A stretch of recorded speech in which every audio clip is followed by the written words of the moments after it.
इंसान घमंड अपने अच्छे समय में दिखाता है और उसका खामियाजा उसको अपने बुरे समय में भुगतना पड़ता है। आप सबके जीवन में कुछ ना कुछ तकलीफ है, तो इससे घबराना क्या है। अगर रात अंधेरी है तभी तारों के चमकने का अहमियत भी है।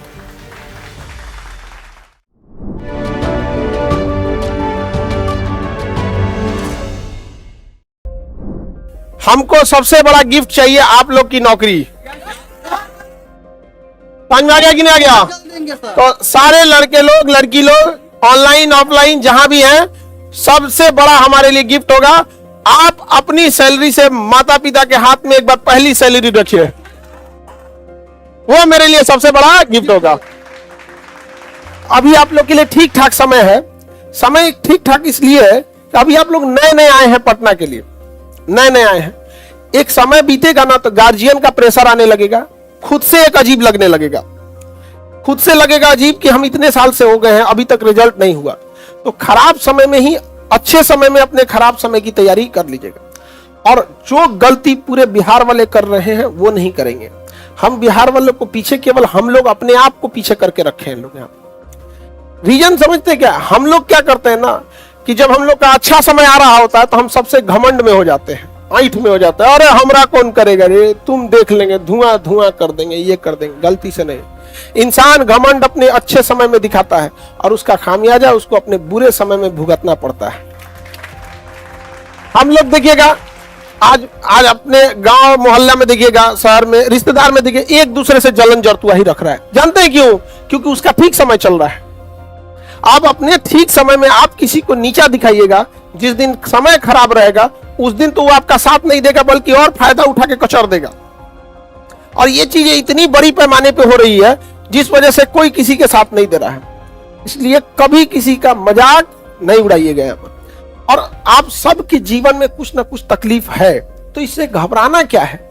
अगर रात अंधेरी है तभी तारों के चमकने का अहमियत भी है कि नहीं?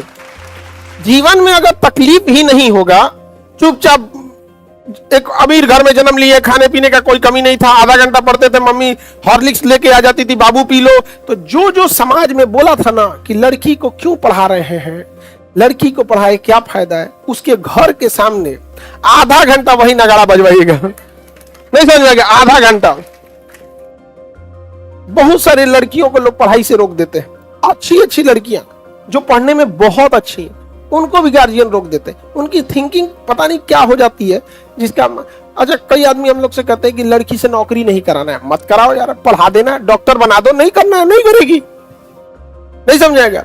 आपके पास कोई चीज है तब छोड़ दीजिए, तब ना महानता है कि बिना छोड़े कर। उस तरह तो हम कह देंगे अमेरिका के राष्ट्रपति बनने का मन नहीं था, राष्ट्रपति बनने का मन नहीं था।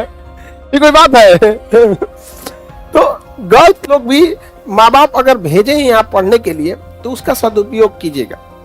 यहाँ जो नए नए वादे करते हैं सब लड़के लोग, या लड़के लोग, आप लोगों को भी बहुत मन लगता होगा ये सब बातचीत करने में।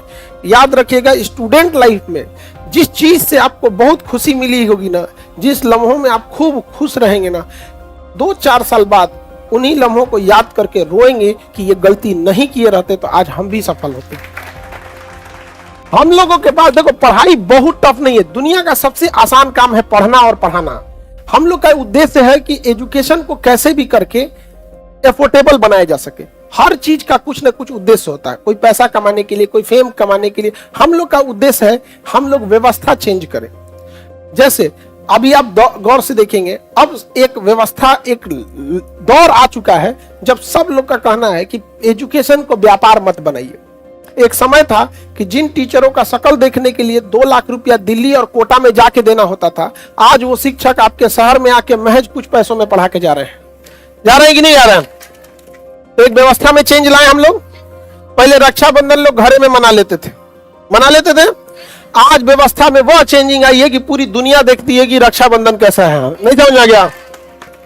कोई जैसे अंबानी साहब अपने बेटा के ब्याह में बहुत खर्चा किए, उनका अपना शौक है, हमारा अपना शौक है। हम बहनों की राखी में अपना दिल खोल के खर्च करते हैं यहाँ पर। नहीं समझे? हमको नहीं लगता है कि शाकाहारी में उससे ज्यादा आइटम कभी बनता होगा यहाँ पे। हाँ, हमेशा कुछ ना कुछ बढ़ाते ही रहते हैं यहाँ पर।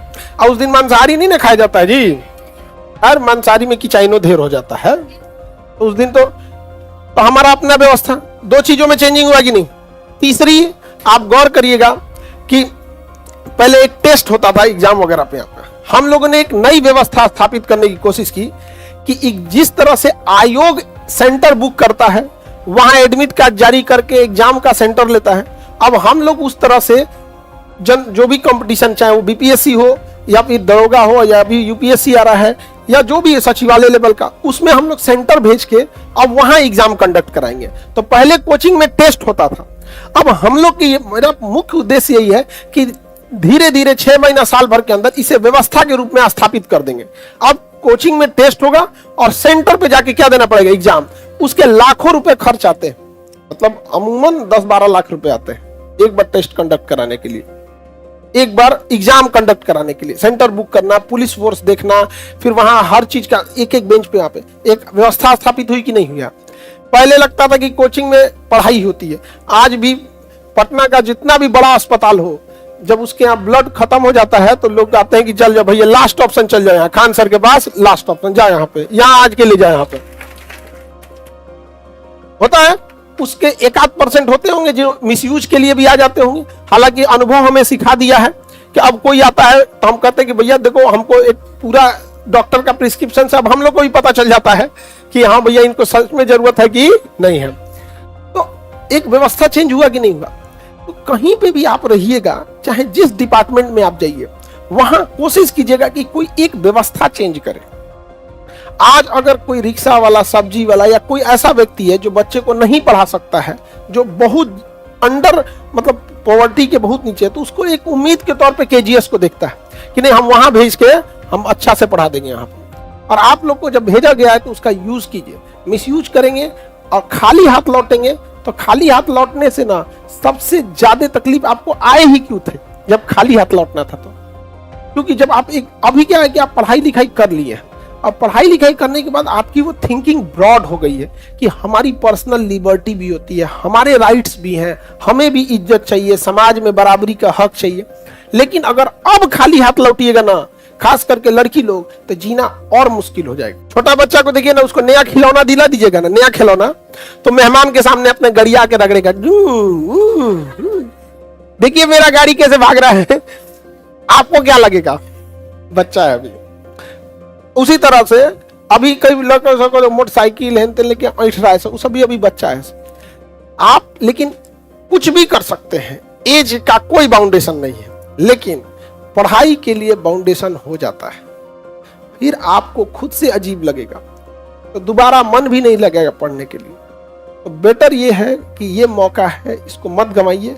अगली साल आप लोग मोक्ष प्राप्त करके आइए। मोक्ष का मतलब फॉर्म भरने, दोबारा भरने, एडमिट कार्ड डाउनलोड करने, एग्जाम देने, एग्जाम सेंटर पे जाने, फिर वापस लॉज पे आने, फिर फॉर्म भरने, ये सब जो बार बार पुनर्जन्म हो रहा है, इससे क्या पा लीजिए, छुटकारा, मुक्ति पा लीजिए। समझ में आ गया कि नहीं गया? नहीं तो लड़का लोग तो कहियो ना कहियो कामयाब हो जाता है। कामयाब इन द सेंस लड़कों से क्या उम्मीद किया जाता है, गार्जियन इनकी खुशी, बाहर में जाए सभी कामयाबी, ये कमाएगा नहीं ना तो इसका जीवन नरक है, इसका जीवन एकदम नरक है। यहाँ पर एक उदरिया कह रहा है यस सर, अरे बकलवा